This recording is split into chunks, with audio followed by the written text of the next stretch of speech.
Welcome everyone, welcome to this new video. अभी तक इस बैकएंड सीरीज में हमने जावास्क्रिप्ट के बारे में काफी सारी चीजें सीखी हैं। Now it is the time to actually get started with the backend और थोड़ा सा Node.js को और डीप में समझने की बारी है। क्योंकि कन्वेंशनल यूट्यूबर नहीं हूँ, जो भी बताऊंगा आपको बिल्कुल स्क्रैच से बताऊंगा। पहले सिंपल चीजें, आसान चीजें, फिर I take you to the depth so that you understand, you get to know something more better. अभी तक आपने सुना होगा कि Node.js is all about JavaScript.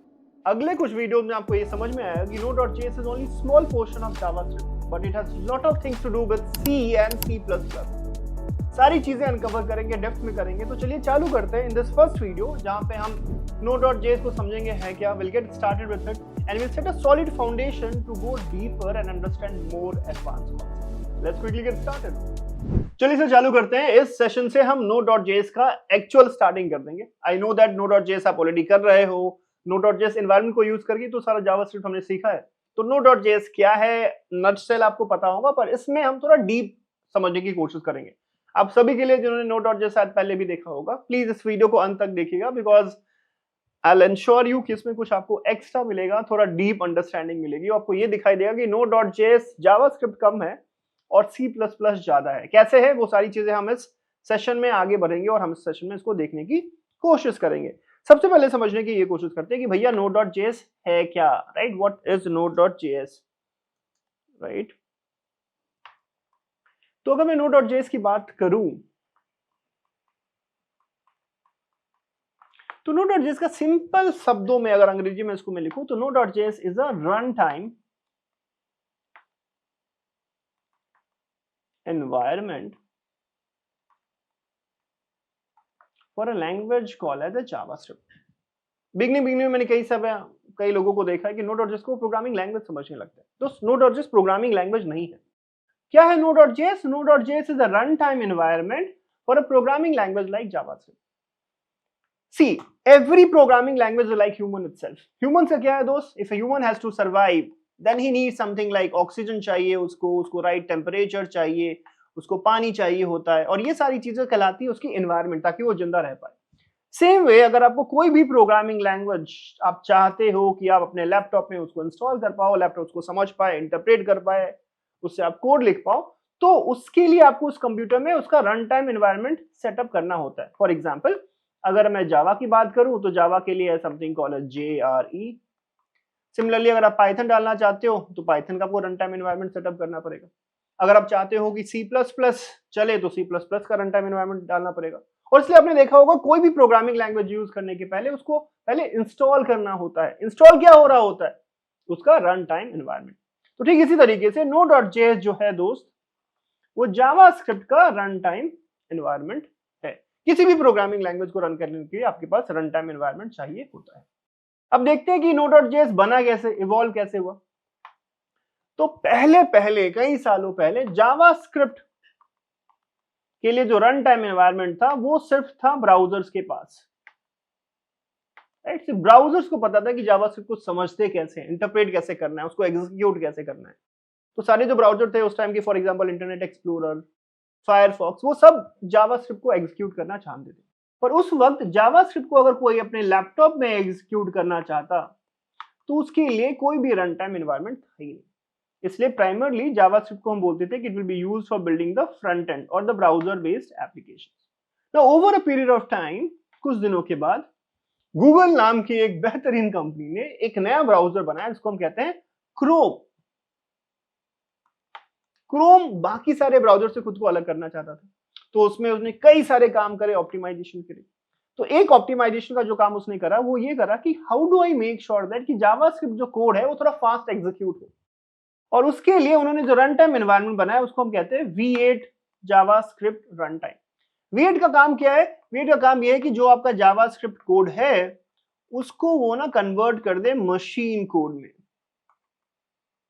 और मशीन कोड में एग्जीक्यूट करता है तो जो एफिशिएंसी है, एग्जीक्यूशन टाइम है, वो काफी कम होता है। तो क्रोम में सबसे पहले ये रन टाइम एनवायरनमेंट है जिसका नाम था V8।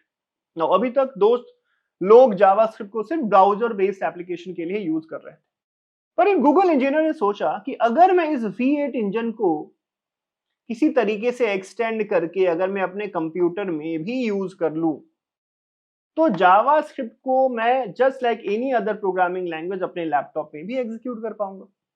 और इस आइडिया पे उन्होंने काम करना चालू कर दिया। और इस आइडिया पे जब उन्होंने काम किया तो जो रन टाइम एनवायरनमेंट निकल के बाहर आया, which was built on the top of V8 to run the JavaScript on the computer, that is typically called as a node.js.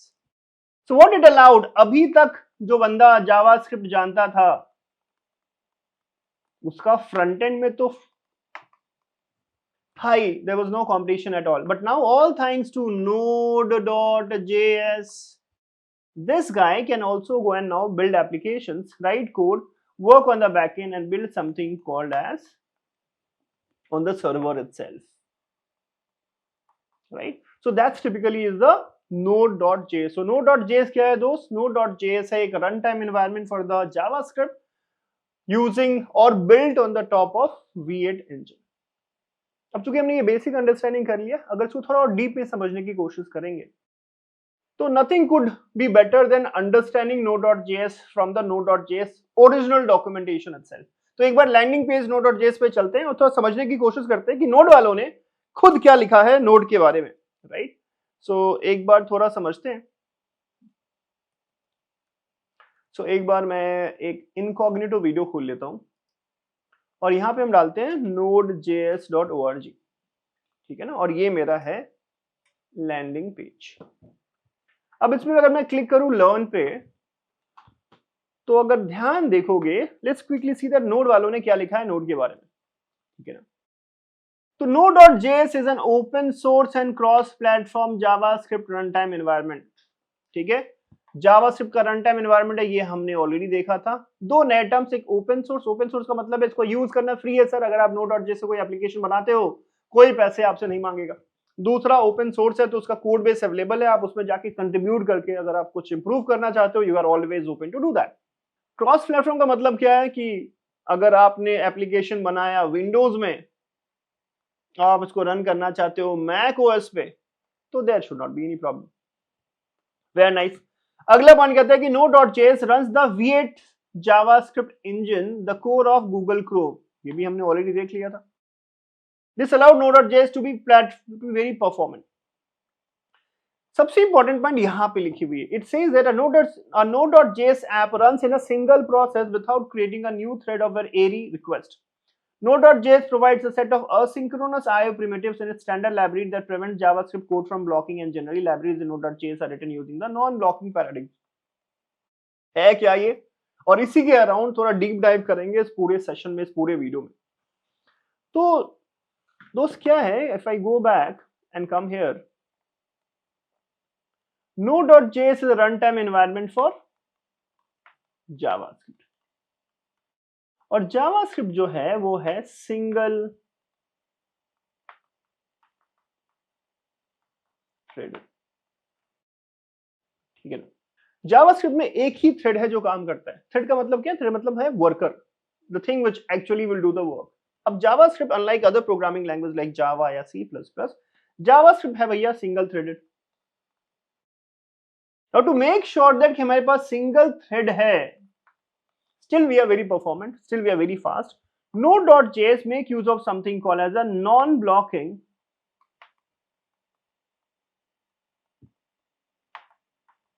architecture। और ये non-blocking architecture को हम लोग कहते हैं async architecture भी, right? So Node.js is a runtime environment for the JavaScript। JavaScript is a single threaded language, तो उसमें मल्टीपल थ्रेड है नहीं आपके पास। अब सिंगल ही थ्रेड को मुझे अगर ऑप्टिमाइज करना है, मुझे को एफिशिएंट करना है, अगर मुझे इसको फास्ट करना है, तो मैं यूज करूंगा नॉन ब्लॉकिंग आर्किटेक्चर या फिर async architecture. Am I clear till this point? Make sense? अब ये नॉन ब्लॉकिंग आर्किटेक्चर क्या है, ये असिंक आर्किटेक्चर क्या है, ये कैसे काम करता है, इस चीजों को अब डिटेल में समझने की कोशिश करते हैं। So now what will do is cool, तो उसको थोड़ा सा आगे बढ़ाते हैं। पर अभी एक स्टेटमेंट आपको दे देता हूँ। कुछ देर पहले मैंने आपको बोला कि Node.js नॉर्मली लोग जावास्क्रिप्ट करते हैं, पर Node.js is not only JavaScript but is also C++ and C also, ठीक है। तो अगर Node.js को मैं अगर सिंपली डिफाइन कर दूं तो I can say that Node.js will be equals to JavaScript plus it will be C++ for IO binding, plus it will be lib UV library for async operation. और ये जो lib UV है इसको हमने C में लिखा हुआ है, right? So Node.js basically is a combination of JavaScript, C++ for the IO binding and libuv. This libuv library I have written in the C programming language. अब ये क्या है, कैसे ये काम करता है, उसको डिटेल में समझेंगे. And that's why I told you that I'll not scratch the surface. We'll go deeper inside and understand how the Node.js works and why it is having this async feature. पर पहले कुछ quick चीजें, मुझे पता है आप में से सभी लोग Node.js ऑलरेडी इंस्टॉल कर चुके हो, अगर आपने नहीं इंस्टॉल करा है तो this is the right time to do it. करने के लिए आपको क्या करना होगा, आप क्विकली क्रोम पे जाइए और यहाँ पे डाउनलोड वाले बटन पे क्लिक करिए और यहाँ पे जाकर आप अपने हिसाब से, चूंकि मैं मैक बुक यूज कर रहा हूँ तो मैं मैक ओएस इंस्टॉलर दिख रहा है. If you are using Windows तो इसके अराउंड आप विंडोज क्लिक करके, लिनक्स क्लिक करके, AIX क्लिक करके आप अपने हिसाब से इंस्टॉलेशन कर सकते हैं. ठीक है, एक बार आपने अगर ये इंस्टॉलेशन कर लिया है दोस्त, तो ये अच्छे से इंस्टॉल हुआ है या नहीं, वो उसके लिए आप टर्मिनल ओपन करिए और टर्मिनल में जाके आपको टाइप करना है node minus version, right? It should be minus version. So it is, if you can see here, it is version 20.15.1. now depending on कि कब आपने इसको इंस्टॉल करा है. मैंने काफी पहले इंस्टॉल कर रखा है तो ये थोड़ा पुराना वर्जन दिख रहा है. If you go and install now, जो भी आपको लॉन्ग टर्म सपोर्ट वर्जन मिल रहा होगा वो वर्जन आपको यहाँ पे दिखाई देगा. नोड जब आप इंस्टॉल करते हो तो नोड के साथ एक और चीज फ्री में आती है जिसको हम कहते हैं npm. दोस्त, नोड के साथ क्या आती है, एक और चीज, नोड के साथ एक और चीज आती है npm. npm का काम क्या है आगे हम लोग और डिटेल में देखेंगे. पर मान लीजिए आप कोई node.js का एप्लीकेशन बना रहे हैं, राइट? तो इस एप्लीकेशन में कई बार ऐसा होगा कि ऑलरेडी किसी और ने कुछ कोड बनाया होगा, राइट? किसी और ने भी कोड लिखा होगा और ये कोड ही आप भी अपने एप्लीकेशन में यूज करना चाहते हो. So instead of you writing the code from the beginning, आप यहाँ से इसको उठा के अपने एप्लीकेशन में ला दो, यहाँ से उठा के आप अपने एप्लीकेशन में उठा दो.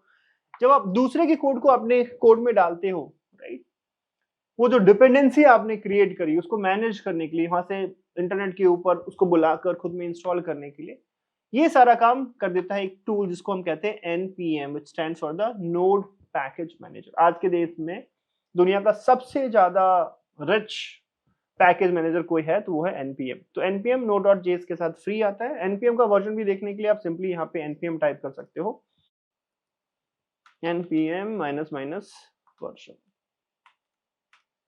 ठीक है, तो ये दिख रहा है 10.7.0, ये मेरा npm का वर्जन है. कूल. जब आप नोड इंस्टॉल करते हो ना तो नोड आपको उसके साथ एक CLI टूल भी देता है जिसको हम रिपल कहते हैं, राइट?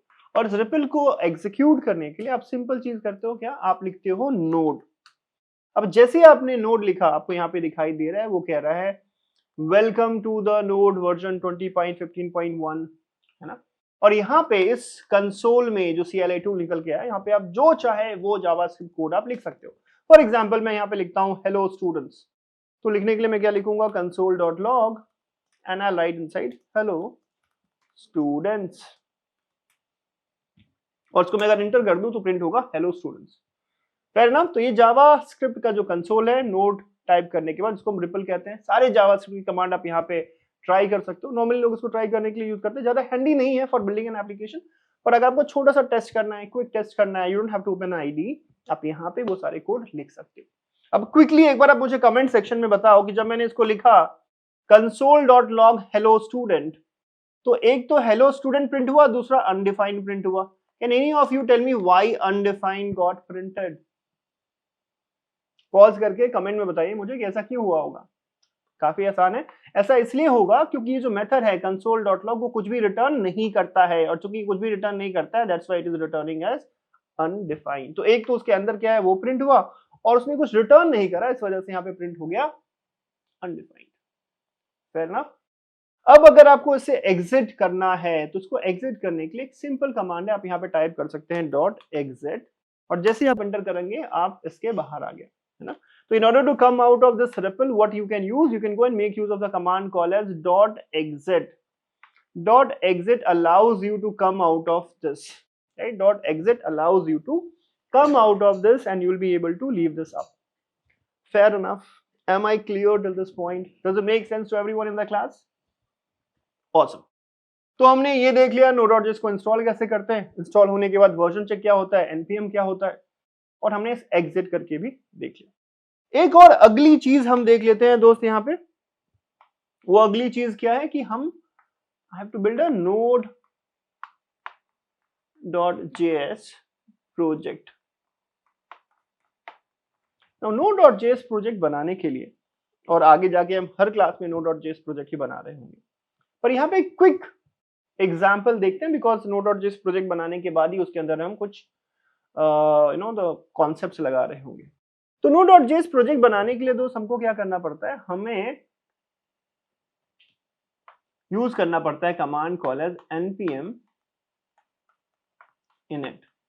npm init, npm आपका जो नोड पैकेज मैनेजर है वो है, और init ये कहता है कि बॉस आप एक नया प्रोजेक्ट बना रहे हो। जैसे आप बनाओगे उसके बाद आपके CLI में it will ask you certain questions, और ये क्वेश्चंस के आंसर देते ही आपका जो Node.js का प्रोजेक्ट है वो बन के रेडी हो जाएगा। चलिए अपने कोड बेस में देख लेते हैं। तो अगर मैं यहाँ पे कोड ओपन करूं, राइट, तो ये जो नोड है इसको मैं बनाना चाहता हूँ Node.js का प्रोजेक्ट, राइट। तो पहले तो मैं इसके अंदर में चला गया, cd node, है ना, आप नीचे देखिए ध्यान से टर्मिनल में, और मैं यहाँ पे लिखूंगा npm init। फिर मैंने क्या किया, मैंने पहले इस नोड फोल्डर के अंदर में जो मुझे नोड दिख रहा है, ये जो नोड फोल्डर दिख रहा है ना दोस्त, ये जो नोड फोल्डर आपको दिख रहा है, इसके अंदर में मैं यहाँ पे आया हूँ और इसके अंदर मैंने कोड लिखा है npm init, और इसको मैं एंटर कर देता हूँ। आप ध्यान से देखते रहना सारा को चेंज। जैसे मैंने लिखा उसके ऊपर से ये कई सारी चीजें उसने लिख दी। This utility will walk you through creating a package.json file. It only covers the most common items and tries to get the sensible defaults. तो मैं यहाँ पे नाम डाल देता हूँ, name should be for example first project, okay. Package name capital letter नहीं हो सकता, तो let me go first project. Version ये होना चाहिए, डिस्क्रिप्शन में this is my first Node.js project.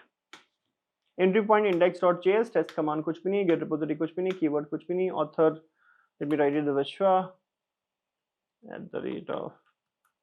@immerse.ai, license this, is this okay, yes, बन गया।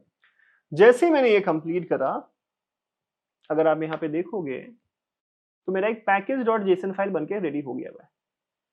अगर आप किसी भी फोल्डर के अंदर package.json फाइल देख रहे हैं और वो अगर Node.js प्रोजेक्ट, मतलब कि एक प्रॉपर Node.js फाइल स्ट्रक्चर उसके अंदर में क्रिएट हुआ होगा, एक प्रॉपर Node.js प्रोजेक्ट है।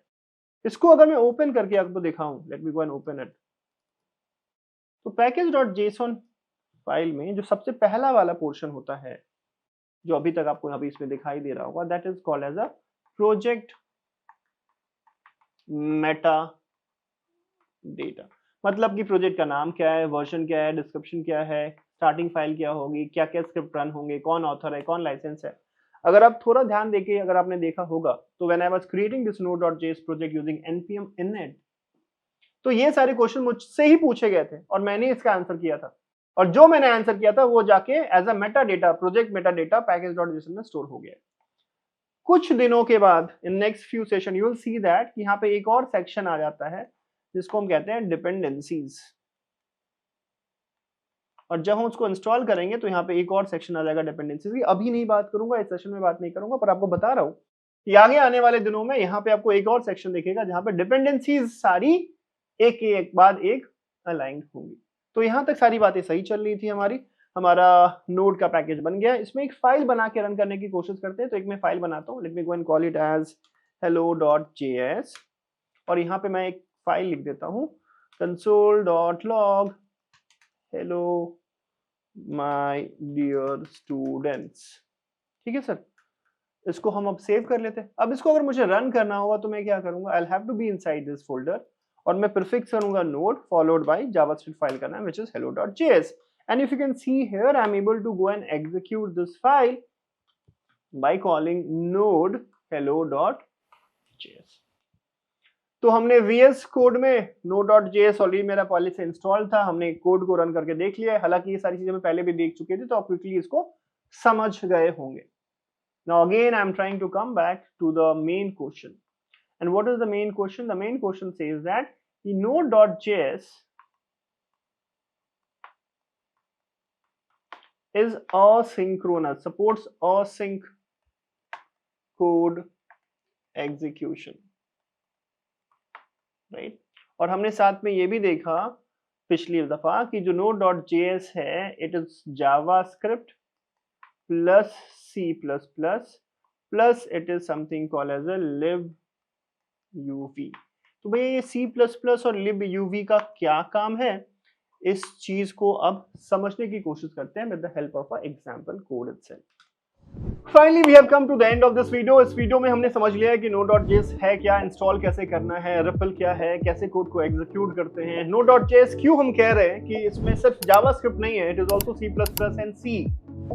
वो कैसे है वो अगले वीडियो में देखेंगे। प्लीज बने रहिए, मेक श्योर दैट पूरी एनर्जी के साथ आप इस सीरीज को कंप्लीट कर रहे हैं। कमेंट करके बताइए आपको कंटेंट कैसा लग रहा है। अगले वीडियो में will go and talk about some advance features कि एक्चुअली में node.js असिंक्रोनस कैसे है, कैसे काम करता है, कैसे C++ में ये सारी चीजें लिखी गई हैं which allows node.js to be highly performant। So I'll see you guys in the next video। Thank you।